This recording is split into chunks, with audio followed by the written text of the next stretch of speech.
Hey guys, it's Sandy here with Clever Girl Finance. Do you know the difference between being rich and being wealthy? Let's take a look at why being wealthy is so much better. Being rich is simply having a lot of money or a high income. But just because you're rich, it does not mean you're wealthy. In fact, being rich can often mean that you're spending a lot of money. It can also mean that you have a lot of debt.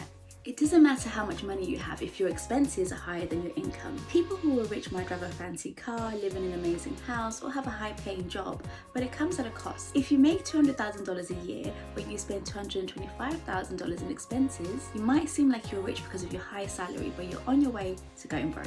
Being wealthy not only means having enough money to meet your needs, but also being able to afford not to work if you don't want to. It's about amassing assets and making your money work for you. In other words, it's having a significant net worth.